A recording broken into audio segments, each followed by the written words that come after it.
Det var spændende at lægge øre til nyheder her til morgen, fordi nu kom der et nationalt fokus på, at de fysiske rammer, vi har i vores skoler, faktisk har betydning.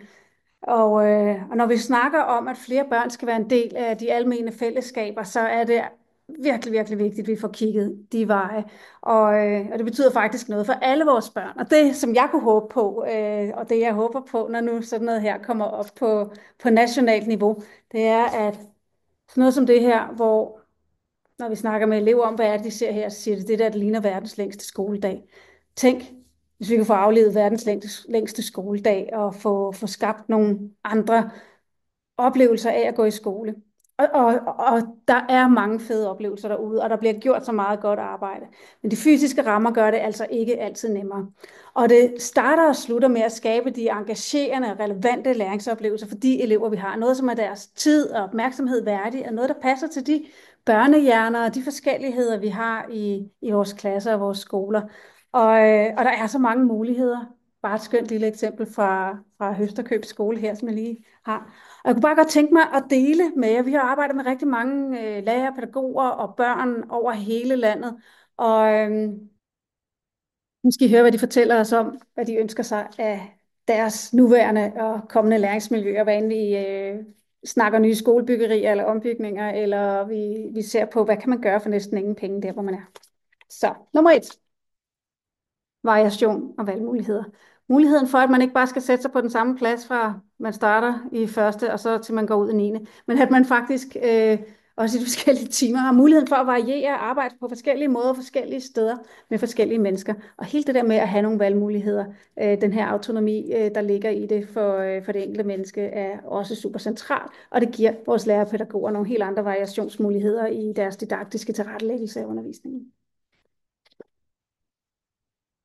Så har vi fordybelse. Mega vigtigt punkt. Og det kommer til udtryk på alle mulige måder. Det er individuel fordybelse, det er gruppebaseret fordybelse. Det er noget af det, eleverne efterspørger allermest. Steder, hvor de kan trække sig, som de siger. Det kan være huler, kroge, nicher. Det kan være grupperum. Vi kan indrette ind i klassen til det. Mega, mega vigtigt. Så har vi fælles formidling, for det fylder selvfølgelig stadigvæk en hel masse. Og det kan man sige, det er der indrettet til i langt de fleste klasserum, jeg har været i. Problematikken er bare, at det er indrettet som om, at det er det her, der skal ske 100% af tiden, hvor der faktisk er andre ting, der måske skulle være meget mere fremtrædende, og så er det her noget, vi også gør. Men muligheden skal være der. Så kommer der den her, de skabende processer. Og de kan godt have lidt trange kår i vores skoler, hvor det er meget mere måske sidde stille, og så skriver man lidt, eller man skriver på computer, eller papir, eller en eller anden bog, eller noget. Hvad med det der med at bruge sine hænder og forstå, hvordan ting hænger sammen, og kunne arbejde også praktisk, og, altså, så det er hele det praksisfaglige felt, vi snakker om her. Og skolen har jo værksteder, og de er dedikeret til nogle specifikke timer, og de er jo brugt rigtig meget.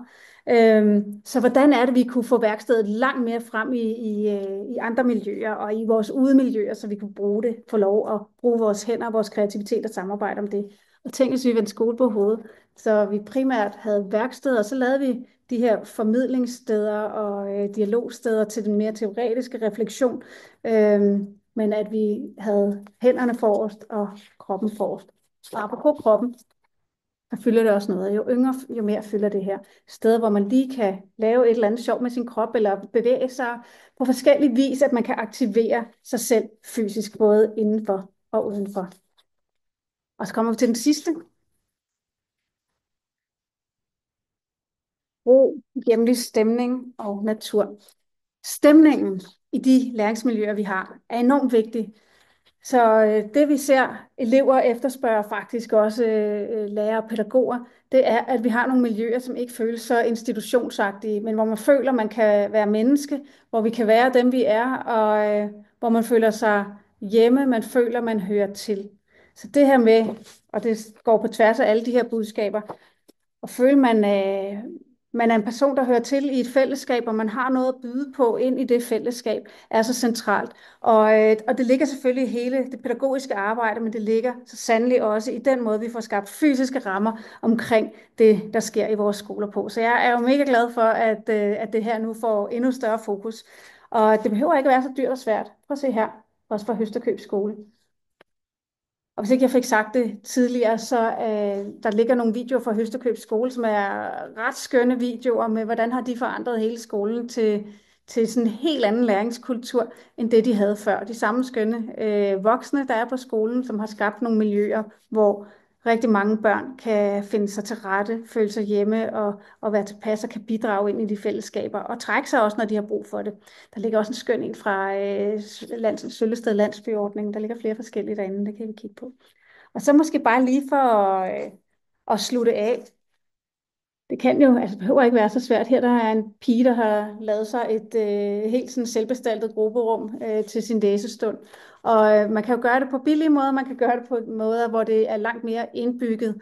Men der er i hvert fald ingen undskyldning for ikke at komme i gang. Og det glæder mig bare, at den her samtale nok bliver meget, meget bredere nu. Så ja, rigtig god dag.